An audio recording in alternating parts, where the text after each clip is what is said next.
Alors vous avez déjà remarqué qu'il y a des moments où, par exemple, on te poursuit, tu cours, mais tu n'as pas de vitesse. N'est-ce pas? Ça veut dire que ton esprit n'a pas de poids. Tu n'as pas assez de puissance. Tu dois prier encore. Et d'autres aussi, des fois, tu vas voir maintenant, on t'attaque. Tu t'arrêtes, tu commences à te battre. Et puis tu arrives à vaincre. C'est-à-dire ton esprit pèse. Il faudrait que ton esprit ait la liberté de décider dans le songe. On doit voir la différence. Laisse-moi introduire ceci avant de clôturer pour ce soir. Les songes les plus fréquents révélant une sémence diabolique placée dans la vie d'un adulte ou même dans la vie d'un enfant. Mais très souvent, c'est dans la vie des adultes. Si vous voyez l'un de ces songes, comprenez qu'il y a un mal. Vous devez réagir avec vitesse. Notons Matthieu 13, 24.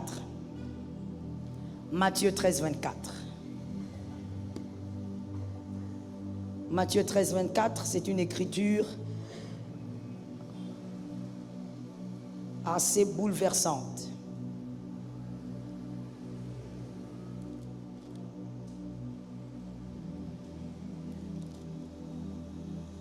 Prenons 25 pour aller directement au but.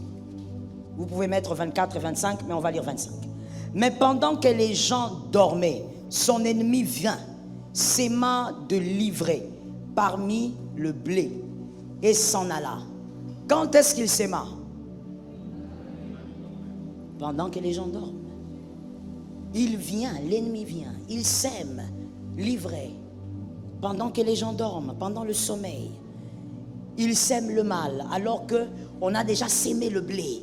On a déjà sémé les bonnes choses. Le diable vient s'aimer maintenant le mal. Ça ne va pas croître au nom de Jésus. Regardez ce qui se passe. Écrivons. Premier type de songe que l'on voit fréquemment lorsque la sémence du diable est passée par un songe.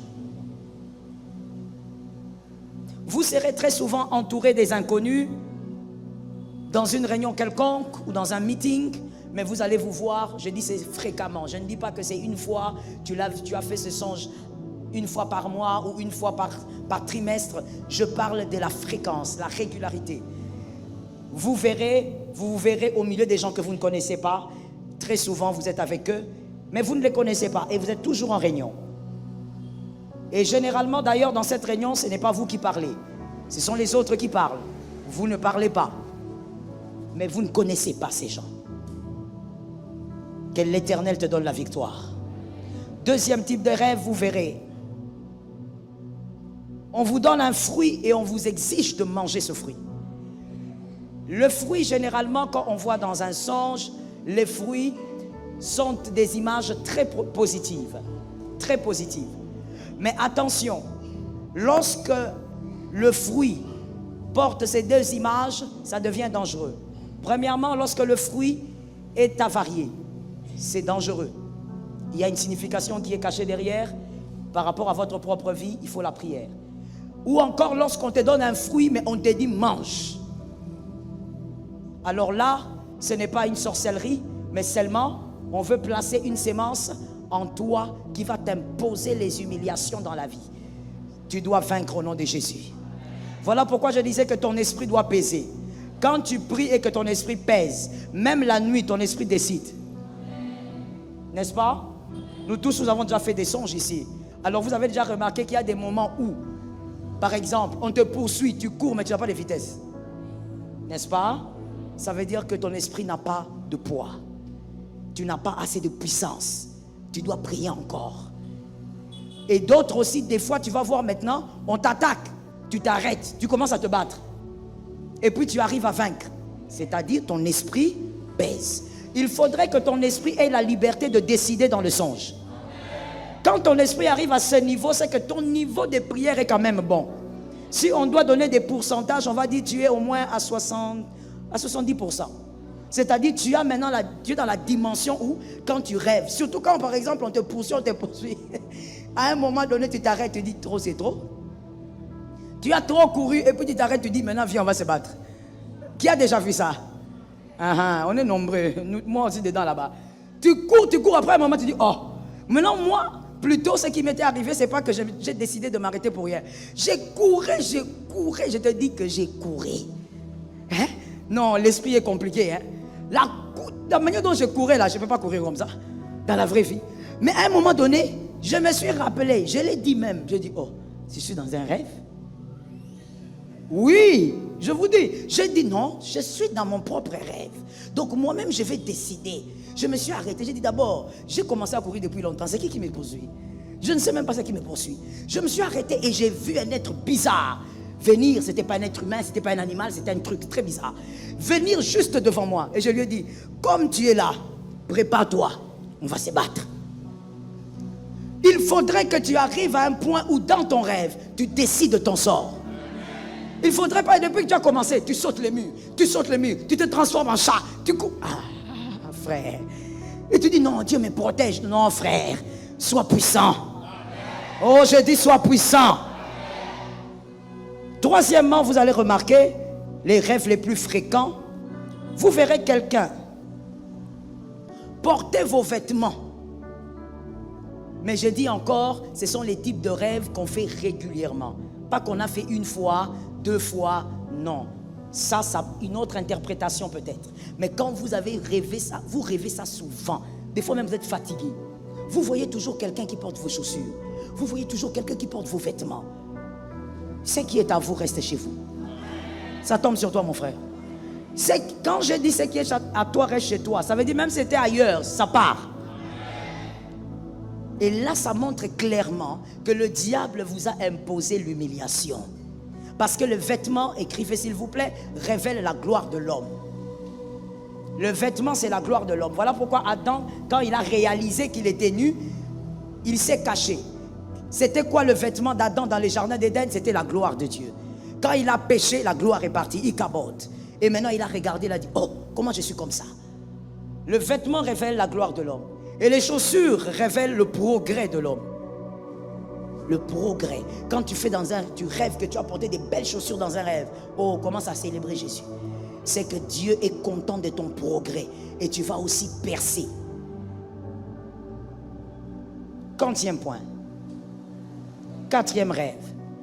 Vous vous retrouvez toujours dans une ancienne maison, abandonnée. Une maison que vous avez déjà quittée depuis des années. Mais toi, tu rêves toujours que tu es là-bas. Peut-être même, ce n'est pas une maison abandonnée. Mais tu es déjà marié. Mais toi, tu te vois toujours. Je dis bien toujours, je ne dis pas rarement. Je ne dis pas le fait que tes parents te manquent. Tu peux rêver que tu es chez eux quand tu es nouvellement marié. Mais toi, ça fait, je ne sais pas, 15 ans que tu es marié. Mais tu es toujours dans la maison familiale, en train de travailler, en train de causer, en train de préparer. Tu te vois toujours dans une ancienne maison. Si tu es là, tout à l'heure là, personne ne priera pour toi. Toi-même, tu sors. Le diable t'a imposé une sémence d'humiliation. Tu avanceras. Tu feras quelques pas, mais à un moment donné, le diable va t'arrêter. Et dans un domaine de ta vie, il y aura la honte. Cela n'arrivera pas. Cela ne peut pas avoir lieu. Je dis à quelqu'un ceci, que tu dois écrire et retenir, l'enseigner à tes enfants si possible. Ce que tu as quitté doit rester dans le passé. Ce que tu as quitté ne doit pas te poursuivre toute la vie. Ça ressemble à des ex aigris. Un ex, on l'appelle déjà ex, mais il te poursuit. Je demande aux femmes de donner un amen. Tu as entendu l'amen des femmes là? Elles sont terribles ces femmes. Le gars là t'a déjà quitté, mais tu le suis. Ses publications, tu connais. Tu es là en train de regarder. Il est allé où? Ma soeur, vous vous êtes déjà quitté. Laisse les garçons d'autrui là tranquille. Ah, la fille là même, elle n'est même pas jolie. Ah. Le mariage n'est pas une question de beauté. C'est une question d'autorité. C'est celle qui a l'autorité qui entre dans le foyer d'un homme. Ah, je te réchoque, madame, hein? Mademoiselle, ça fait mal, hein? C'est celle qui a l'autorité qui entre dans la maison de l'homme. Celle qui a l'autorité, à qui on donnera l'anneau. Le mariage n'est pas une affaire de beauté. Tu peux être très belle, mais tu resteras l'ex de plusieurs. Alors, je donne un conseil gratuit à certaines filles célibataires. Arrête d'être l'ex là qui suit tout le temps. Reste un peu dans le passé. Ce qu'il y a eu entre vous deux, ce n'était pas un contrat. Ce n'est pas un contrat. Vous n'avez pas signé de documents. C'est fini, ma soeur, passe ton chemin. Non, non, la fille là qu'elle a choisie, là, la fille là, c'est elle qu'on a choisie. La douleur de ne pas être choisie. Les filles la savent, les filles qui sont là savent. La douleur de ne pas être choisie. Ça veut dire toi-même tu commences à trouver les défauts dans les corps d'autrui. Elle a un petit nez. Mais c'est joli. Toi tu veux quoi? Oh non, ça ne matche pas. Qu'est-ce qui matche? Toi si tu matchais, tu allais être là, non? Écoutez, lorsqu'une chose passe, laissez ça passer. Est-ce que quelqu'un m'entend? Lorsque vous vous voyez dans des anciennes maisons, dans des lieux où vous étiez il y a 10 ans, mais toi tu te vois là. Je donne encore un exemple plus courant aussi, que plusieurs personnes ont eu à me raconter. Et vraiment plusieurs, dans tous les continents pratiquement. Tu es licencié. Mais comment tu es toujours en bleu-blanc pour nous ici à Kinshasa? Tu es toujours en bleu-blanc comment? Comment tu fais toujours des rêves où tu es à l'école primaire?